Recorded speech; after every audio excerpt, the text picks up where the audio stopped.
మావా, నువ్వెంత మంచోడివైనా సరే, ఎంత హానెస్ట్ అయినా సరే, ఎదుటి వ్యక్తిని బాధ పెట్టని మనస్తత్వమైనా సరే, నువ్వు ఎదుటి వ్యక్తితో మాట్లాడేటప్పుడు అతనితో నీకెంత చనువున్నా సరే, నీ భావాన్ని సరైన విధంగా వ్యక్తపరచు. లేదంటే అతను నీ మాటను బట్టి నిన్ను తప్పుగా అర్థం చేసుకునే అవకాశం ఉంది. లేదా నీకు అతనికి ఉన్న బాండింగ్‌ని బట్టి అతను నిన్ను అర్థం చేసుకున్నా సరే, మన పక్కన కొంతమంది ఉంటారు. వీళ్ళు ఆర్గనైజేషన్‌లో ఉంటారు, లేదా ఒక కంపెనీస్‌లో ఉంటారు, చుట్టాల్లో ఉంటారు, అన్నిట్లో ఉంటారు. వీళ్ళు ఎట్లా ఉంటారంటే, ఒక వ్యక్తి మాట్లాడిన తప్పును బట్టి వీళ్ళు ఇద్దరిని దూరం చేయాలని చూస్తారు.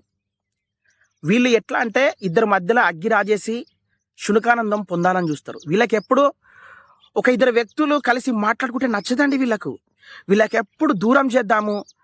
వీళ్ళు మనము ఒకవేళ కలిసి మాట్లాడితే వాళ్ళు గుండెలు పలిపోతాయి. వాళ్ళు బతకరు. వాళ్ళు ఆ రోజంతా అదే ఆలోచిస్తారు.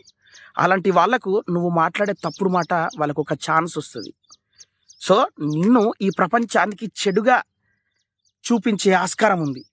నువ్వు ఈ ప్రపంచంలోనే అత్యంత చెడ్డ వ్యక్తి అని వాళ్ళు నిరూపించడానికి ప్రయత్నం చేస్తారు. సో, మన మాట చాలా కేర్‌ఫుల్. మన తెలివి కాదండి. ఎదుటి వ్యక్తి అండర్‌స్టాండింగ్‌ని బట్టి మనం మాట్లాడాలి. నువ్వు ఒక వ్యక్తి దగ్గర హై-ఫై వర్డ్స్ యూజ్ చేస్తే దానికి అర్థం కాదు. అర్థమవుతుందా? సో, అతని అండర్‌స్టాండింగ్‌ని బట్టి మాట్లాడు. బ్రిలియంట్‌గా గుర్తింపబడు. లేదంటే ఈ థర్డ్ పర్సన్ ఎవరైతే ఉన్నారో అగ్గి రాజేసి తరతరాలు బాధపడేటట్టు చేస్తారు. వీళ్ళకెప్పుడు మన్ని దూరం చేద్దాము, మన్నీలో గొడవ పెడదాము, సంతోషంగా ఉందాము అనే ఛాన్స్ వారికి ఇవ్వద్దు.